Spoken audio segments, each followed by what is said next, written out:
অন্যেরা তাদের মায়ের উপর রেগে থাকলে যা হয় ভার্সেস আমার বেলা যা হয়। Please my daughter, close the door my daughter, please I request you, দরজাটা খোলো। নো মাম্মা, আজকে আমি দরজা ক্লোজ করব না, আজকে আমি এই ঘরে ঠিক এইভাবে বসে থাকবো, ওকে? আমাকে একা ছেড়ে দিয়ে তুমি চলে যাও মাম্মা। না, পাগলামো করো না ডটার, প্লিজ ক্লোজ দ্য ডোর। সব বুঝে গেছি মম, তুমি আমাকে আগের মতো ভালোই তো বাসো না। কি বা চাইলাম তোমার থেকে? 90 লক্ষ টাকার দামে জাস্ট একটা মার্সিডিজ কারই তো চাইলাম। প্রিন্সেস, আমি তো বলছি তোমাকে কিনে দেবো, জাস্ট 3 দিন ওয়েট করার কথাই তো বলছি।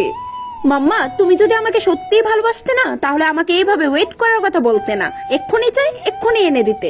হ্যাঁ ফাইন ডটার, বাট তোমার ড্যাডির সাথে তো কথা বলতে হবে তাই না? আর হয়েছে মাম্মাম, অন্যের মম ড্যাডির থেকে কিছু একটা শিখো, সেই মফিউ।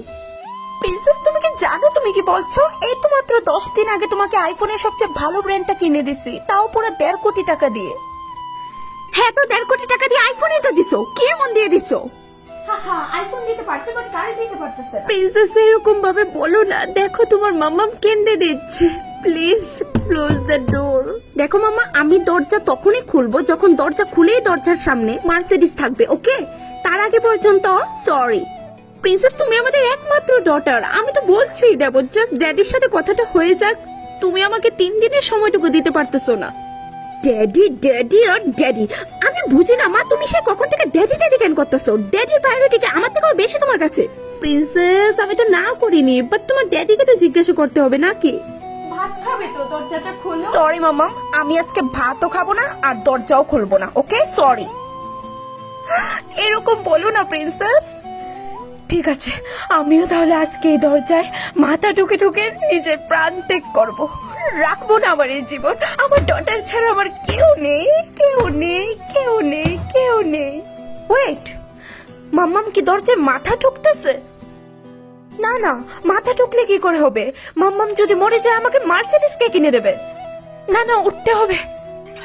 মাম্মা, প্রিন্সেস, কেন তুমি এরকম করো? তুমি কি জানো না তোমার মাম্মামের দুর্বলতা শুধু তুমি? সরি মাম্মা। চলো ভাত খাবে। যে 15 পদগুলি তুমি খেতে ভালোবাসো আজ আমি সব রান্না করেছি নিজের হাতে। আসো প্রিন্সেস। কিন্তু মা, তুমি আগে প্রমিস করো আমাকে সেই মার্সিডিজ 3 দিনের মধ্যে কিনে দিবা, তাহলে আমি খেতে যাব। বলো। হ্যাঁ প্রিন্সেস, আমি যখন তোমাকে কথা দিয়েছি দেব, তার মানে দেব। তোমার মামার ব্যাংক ব্যালেন্স সব তোমার উপর উড়িয়ে 0 হয়ে গেছে বলেই তো আমি বলেছি যে তোমার ড্যাডির সাথে কথা বলতে হবে, না হলে আমি তো তোমার আজকেই দিয়ে দিতাম। দরজাটা খুললো টিকা, আমি কইতাছি তো যে তোরে মারতাম না, দরজাটা খুল। Oh no! সব মিছা কথা, আমি এনতে বইও কইতে পারি তোমার হাতে যে একটা ঝাড়ু আছে। Oh no! আরে পাগল মাইয়া, আমি তোরে ক্যারেই বা মারতাম? এটাই তো কথা যে তুমি আমার ক্যারেই বা মারতা। আমি তো জাস্ট এতটুকু এনে কইছি যে কি একটা ভিখারি বাড়িতে জন্ম নিছে, এর ধুরা কথা থেকে কেউ কাউরে মারে? হ্যাঁ এটাই তো কইতাছি আমি, এর ধুরা কথা লেগে কেউ কাউরে মারে? তুই খুলস না দরজাটা, আমি তোরে খাওয়ার লিগা ডাকতে। খাইতাম না আমি ভাত, তোমার কাছে যথেষ্ট টাকা আছে, তা সত্ত্বেও আমি জাস্ট 10 টাকা চাইছি, এটা কি আমার অপরাধ? না না, কি আর অপরাধ? অপরাধ তো আমার এনে হইছে তোরে জন্ম দিয়া। আমি মরি না কেন? আমি মরি না কেন? আমি মরুম, আমি বাঁচতাম না, মরি না কেন? অতিকা, আচ্ছা নে 10 টাকা নে, আমার হাতেই 10 টাকা, কিন্তু তুই দরজাটা খুল, খুলা ভাত খা, খুল খুল।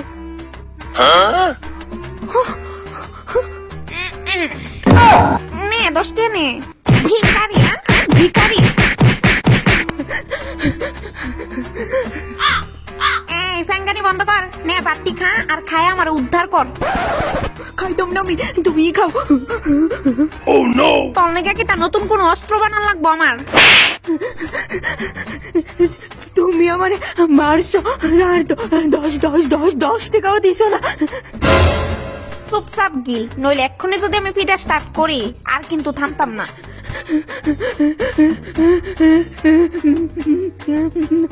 জানাইয়া খাইবো।